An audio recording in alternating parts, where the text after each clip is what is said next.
nden noon ha hande kadi rentade e nder dokkirgol kabaru l'attente à la vie privée d'un individu woni wadde feere ha keerinde neɗɗo hurum mum eɗen mema ɗum hen ɗum ko addanta en ɗum noon kadi ko rentade aya goɗɗo tellinoɗo wi en ya ayyuha allazina amanu ittabi'u kathiran min az-zanni inna ba'da zanni ismu wala tajassasu sen belamo jokken ayo kono wala tajassasu o ko ɗum addantuma ñukkindade nde ɗum addantuma janngo e jam wadde rokkirde kabaru taw kabaru mo dokkirta o a heɓindaki ɗum e mbadi kuftidinde sa heɓindaki kabaru e nde mbadi kuftidinde tawa ka ñukkindiɗo tan keɓɗa kabaru o ina addanma wadde ka fotani wadde e nder kabaru o ina addanma tajde en ɗam ina addanma gueɗe kewɗe holko ɗum firti tan ko enen rokkiroɓe kabaruji kadi mbiyen e nder dokkirgue men kabaruji wona tan woto en ñukkindo kono kadi woto en ñukindo ɗo ko rentade wala ta jassasu ko ñukkindade kono ndentiɗen hay ñukindade saabu ñukindade nde ko kañum jibinta ko wiyete ko rimo ɗo ko respect à l'atteinte de la vie privée e nder dokkirgol kabaruji so en jawti kadi ma en taw to banggue dokkirgol kabaruji ha hande ene wiye yo en pawɗum surtout l'isra mbe sikki ene wiye yo en pawɗum e gandal ko wala taqfu ma laysa laka bihi ilmun haɗo aya o haɗoyno foof wi ko hoto naat eko nawranima hoto haal ka alana gandal hoto haal ka laaɓaka ko aya alqouranil karim gadiɗo kuule janiyankagal walla kuule dokkilgol kabaruji ko kañum wiiri en hono ni joni noon ko faati e nder dokkilgol kabaruji ɓuuri tengtude e hande no ɗum sifori ni yimɓe hewɓe ɓuuri tengtude hutortoɓe internet ina ƴooga kabaruji tan e nder internet tan no dokka taw ko ɓuuri ko hen hewde ɓe ganda hoɗi sewde nde ɓe ƴewtaki hol yuman kabaru o beele omo gonɗi walla o gonɗinani won hen ni so dokkirima kabaru o ha gasni mbiyatma less minen de ko ni tan min keɓiri kabaru o walla ko ni tan min jiiri ɗum so yi ka dokkowo kabaruji dewɗo lawol ka jani yanke ya faam ɗum yaltinanimo en ko ni tan keɓirmi kabaru o tawde ko ni tan keɓirɗamo a anda holko namde holko sali woto rokkum ko ɓuuri ko hen hewde e dilli garɗe e nder aduna o e fitinaji garɗe e nder aduna o e kala ko ɗum wawi wonde e haare leƴƴi ko haaloɓe ko lattinaka ko rokkoɓe e kabaruji ɓe ganda to ƴoogi ɗum ɓe ganda to itti ɗum ko kañumen gaddi ɗum te ɗum eɗen gandi fusi galleji fusi gure fusi gueɗe kewɗe bonni gueɗe kewɗe ɗum noon andude gonɗugol information o andude iwdi information andude holko diine yamri hen holko konngol Allah ngol haali hen an dokkirowo kabaruji o ya faam koko waɗɗima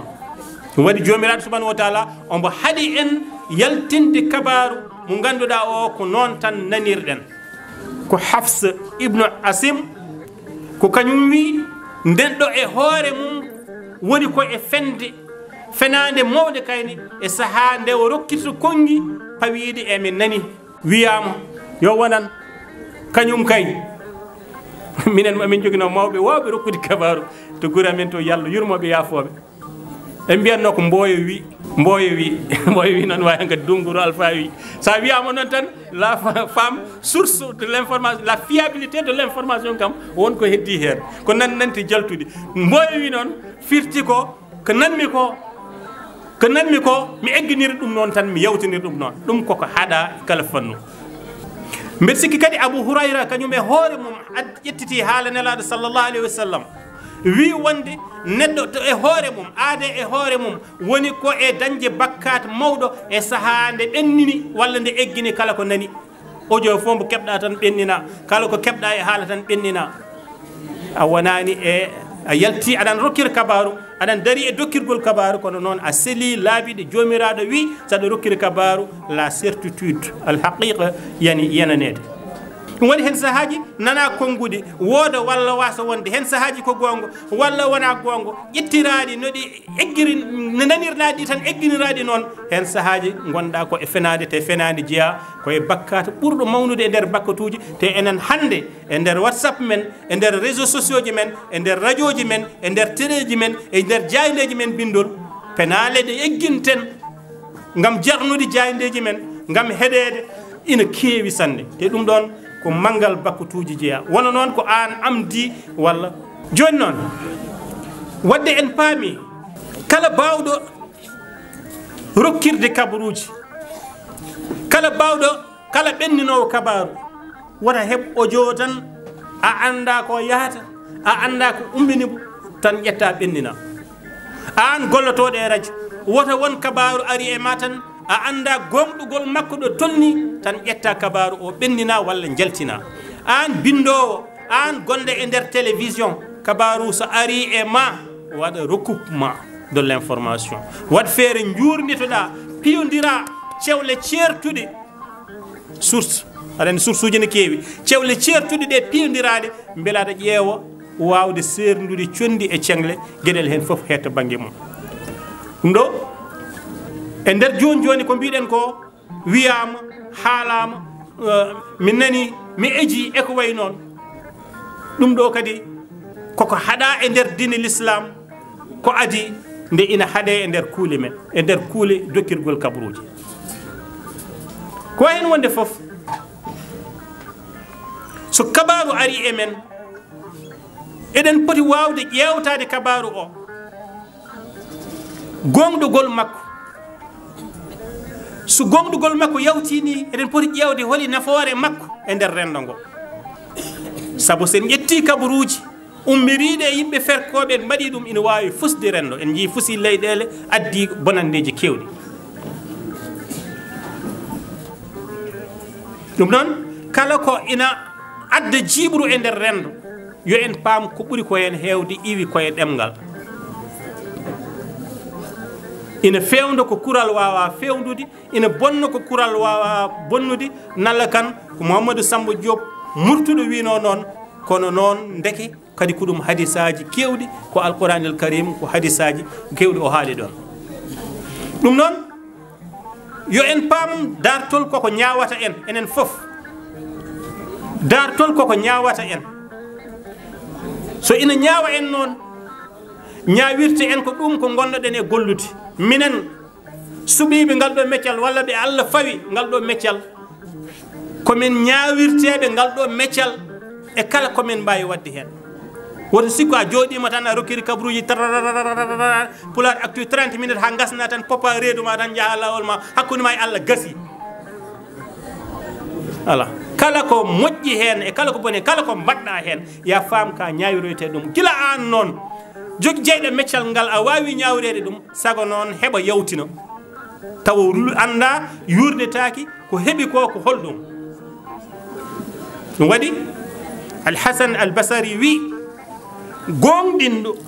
juɗɗo gonɗinɗo haalatamo ko hunde ko adide omo anda ko ɗum gongo labɗo ceer ɗum waɗi mawɓe men hanki so ina kalani soɓe mbima hayso ko gongo ɓe mbiyatama ko elle hay gongo mabɓe mboɓe laaɓa ceer ɓe mbiyatama ko elle hande noon e nder rendo men Allah newni gueɗe ɗe foof mbeeɓi newni gueɗe ɗe foof mbeeɓi weɓnani en no eɗen dokkira kabaruji weɓnani en no eɗen mbaɗa kala golle kono noon e nder ngol beɓnugol ngol ɗon ha ko eɗen mbaɗa kala golle tawde eɗen mbawi fusde rendo ngo fusde aduna ngo bonnude ko yaate ko yo en paam ko ɗum responsabilité men enen foof enen jaydiyankoɓe hayɓe gona jaydiyankoɓe rokkoɓe kabaruji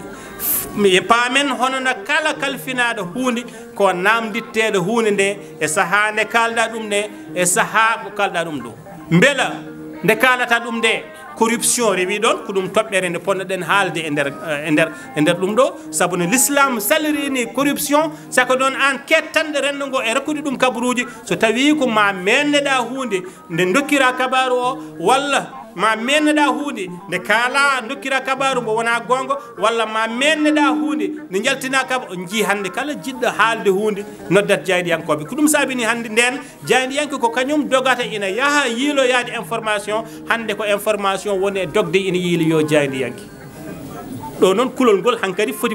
poɗɗen ɓurde hulde ganden woto cikken mataw en ñawirtake ko gonɗen ko e gollade dow mum woto cikken Allah wemnini gueɗe ɗe neɗɗo ɗo wela foof no wawi habrir tan ko wela foof habra nde wela fo habra ɗo wela fo habra no wela fo habrira jafoɗonmi manda mi ɓafti manda mi mefti kono ko ɗum ɗo kam kemneɗen tongudi e ko yowiti e nder nde ɗo toɓɓere ken fanniyankoɓe hen banggue en gona fanniyankoɓe hen